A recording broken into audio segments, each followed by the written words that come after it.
Hello everyone, welcome to the online classes of biology for class 12th. Today we'll take up chapter 6, molecular basis of inheritance, and the topic is Human Genome Project, HGP. This is also the learning objective for the session, as after completion of the session you will get an idea about the project, its goals, methods involved, specific features and applications with the points to meet up the future challenges.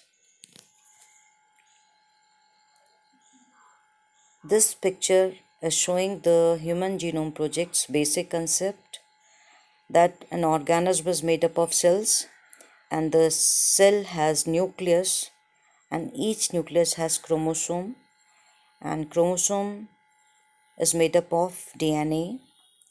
DNA is made up of two strands which are antiparallel and complementary with each other, and both the strands are held together with the help of hydrogen bonds.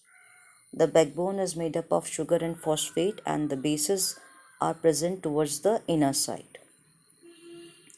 This sequence of bases we can get on the computational devices also if we want to study a gene or the complete genetic makeup of an organism. So here it is showing a advanced branch of science in which there is an integration of biology with the computer science, and this branch is termed as bioinformatics, in which we study Human Genome Project. Now this picture is showing an embryo, and each embryo has cells. The cells has chromosomes and the chromosomes are made up of DNA. Now about the genome. The master blueprint of each of us or the whole hereditary information of an organism that is encoded in the DNA. In simple words, we can say that how a cell or an organism will become or will behave or expresses itself in the form of the proteins or amino acids.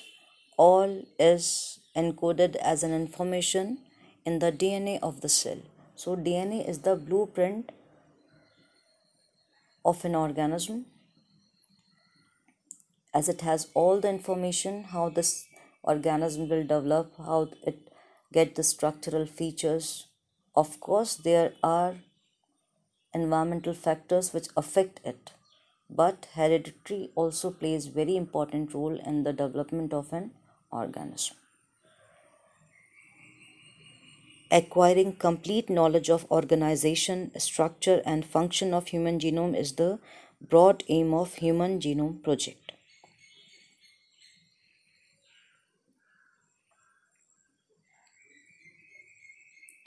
The Human Genome Project was a 13-year project coordinated by the US Department of Energy and the National Institute of Health. During the early years of Human Genome Project, the Wellcome Trust of United Kingdom became a major partner. Additional contributors came from Japan, France, Germany, China. The project was completed in 2003. That means the project was launched in the year 1990 and completed in 2003, a 13-year project. Now, about the factors that made this possible in simple words. The first factor that made this project possible is genetic engineering technique, with which it was possible to isolate and clone any segment of DNA. The second factor which made this project possible is availability of simple and fast techniques for determining the DNA sequences. It is the sequence of bases in DNA that determines the genetic information of a given organism. In other words, we can say that genetic makeup of an organism or an individual lies in the DNA or basis sequences. If two individuals differ, then their DNA sequences should also be different, at least at some places. These assumptions led to the quest of finding out the complete DNA sequence of human genome. With the establishment of genetic engineering techniques, where it was possible to isolate and clone any piece of DNA, and availability of simple and fast techniques for determining DNA sequences, a very ambitious project of sequencing human genome was launched in the year 1990. So you need to remember that what are the two major factors which made this project possible. Now about the Human Genome Project and why it was called a mega project.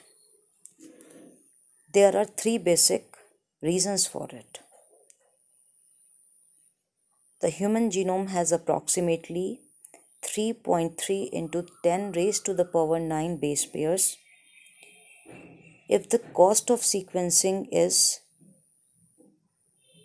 $3 per base pair, the approximate cost is about 9 billion US dollar. It is a huge amount of money. So, because of involvement of a lot of money, it is termed as a mega project. The second reason is the huge data. If the sequences obtained were to be stored in typed form in books, and if each page contained 1000 letters and each book contained 1000 pages, then 3300 such books would be needed to store the complete information. And the third important point is the need of fast speed computational devices. The enormous quantity of data expected to be generated also needs the use of high speed computational devices for data storage, retrieval, and analysis. So, this is the third reason that it is termed as a mega project. The project was closely associated with the new branch of biology called bioinformatics. Now, about the goals of Human Genome Project.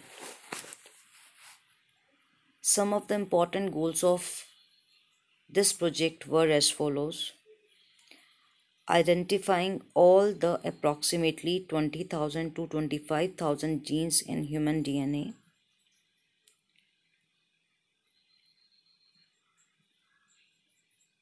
determine the sequences of the 3 billion chemical base pairs that make up human DNA. Third, store this information in databases. Fourth, improve tools for data analysis. And fifth, transfer related technologies to other sectors such as industries. And sixth goal was to address the ethical, legal, and social issues that may arise from that is ELSI.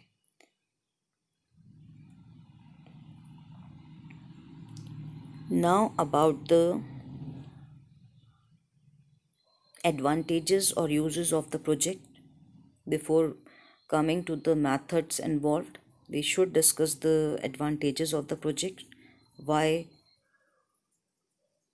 or what are the reasons or advantages which led to this project? Knowledge of the effects of variations of DNA among individuals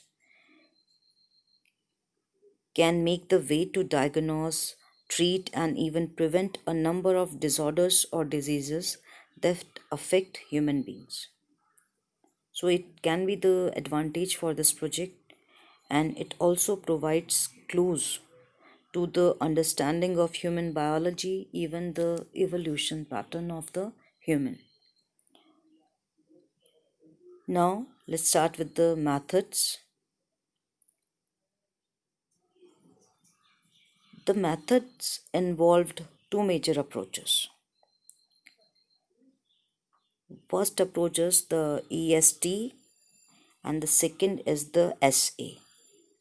Now we'll take up the first approach, that is expressed sequence text, focused on identifying all the genes that expressed as RNA.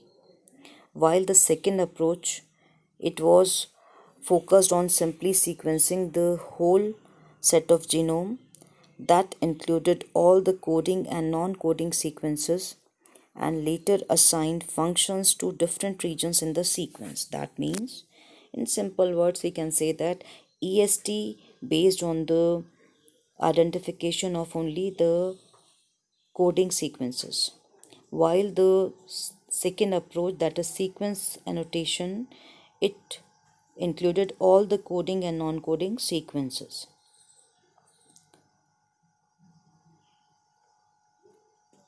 The total DNA from the cell is isolated, and then we carry on with the project.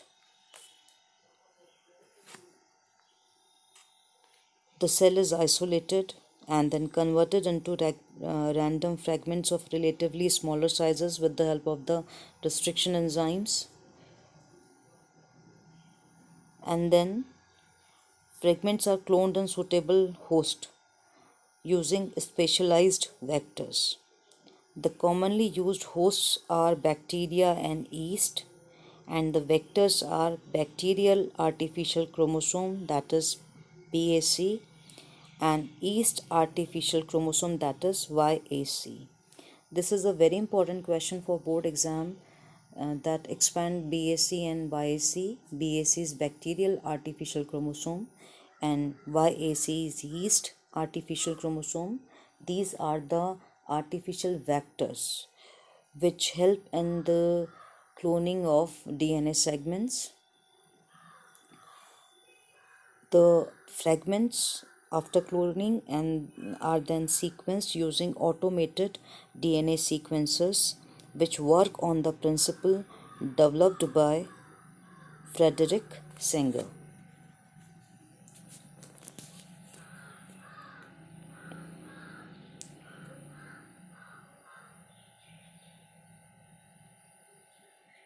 These sequences were then arranged on the basis of certain overlapping regions present in them.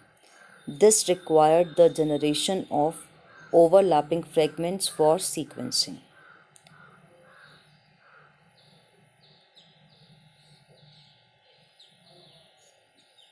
These all requires an specialized computer-based programs which were developed for the alignment of the sequences only. These sequences were annotated and assigned to the respective chromosome. The last task was to assign the genetic and physical map on the genome. This was generated using the information on polymorphism of restriction endonuclease recognition sites and certain repetitive DNA sequences called microsatellites. This is a very important point again for the board exam. The question usually asked as, what is the criteria of developing the genetic and physical map on the human genome? So you need to point out 2 points, that is the information on polymorphism of the restriction endonuclease recognition sites and repetitive DNA sequences called as microsatellites. On these two criteria or basis, we develop the genetic or physical map. The sequence of chromosome 1 was completed only in May 2006. This was the last of the 24 human chromosomes. and out of 24 chromosomes, 22 pairs autosome, and the last pair is the 6 chromosome to be computer-based programs were developed.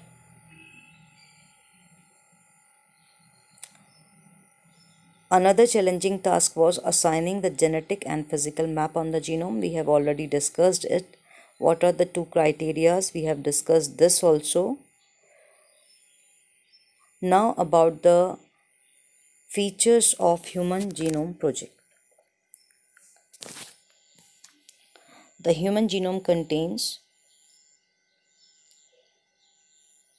3164.7 million nucleotide bases.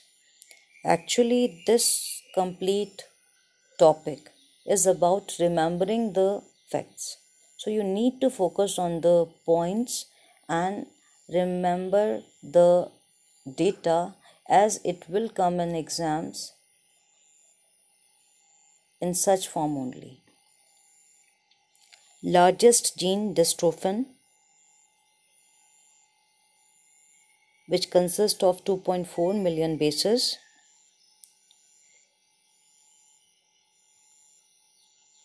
The total number of genes is about 30,000, out of which 99.9% bases are exactly similar in all of us. The functions are known only for 50% of the known genes.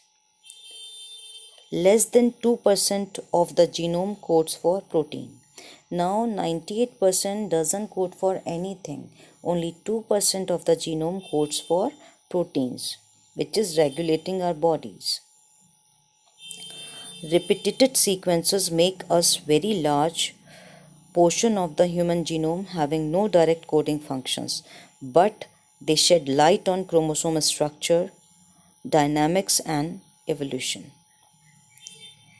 These repeated sequences are very important, and these sequences are specific for a person only.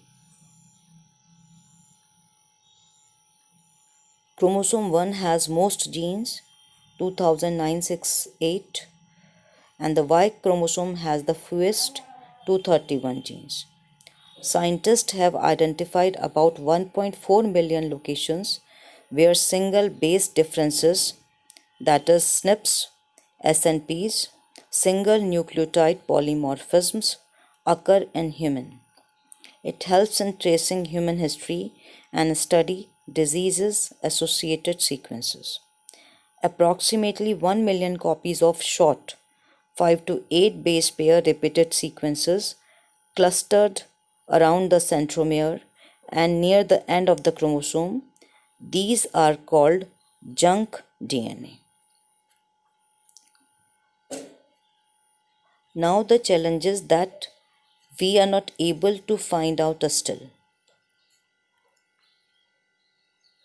Gene number, exact locations and functions, gene regulation, chromosomal structure and organization, non-coding DNA types, amount, distribution, information content and functions, coordination of gene expression, protein synthesis and post-translational events, interaction of proteins in complex molecular machines, evolutionary conservation among organisms, correlation of SNPs with health and diseases, developmental genetics, genomics. So all those things we need to discover more about it. Now the benefits of the Human Genome Project. Improvements in medicines, microbial genome research for fuel and environmental cleanup, for DNA forensics, improved agriculture and livestock, better understanding of evolution and human migration, more accurate risk assessment. Now about the ELSI, that is the ethical, legal and social issues or implications of the Human Genome Project. Fairness in the use of genetic information, privacy and confidentiality, psychological impact and stigmatization, genetic testing, reproductive issues, education standards and quality control, commercialization, conceptual and philosophical implications. I think all the major points or important points we have discussed about the Human Genome Project.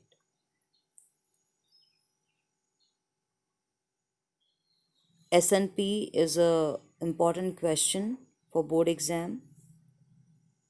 It is that single nucleotide polymorphisms.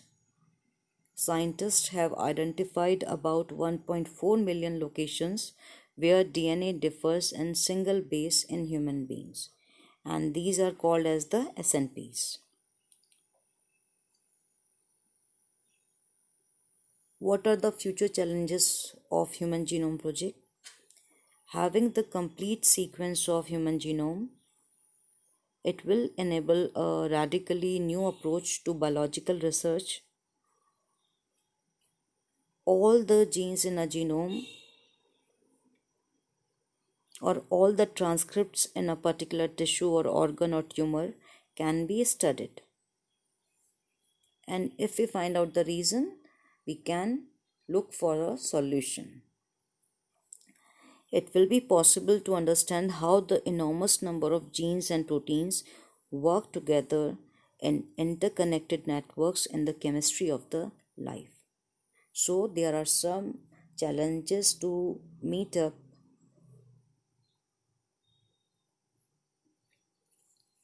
Now, you must have achieved the learning objective of the session. Take care of yourself. Thank you.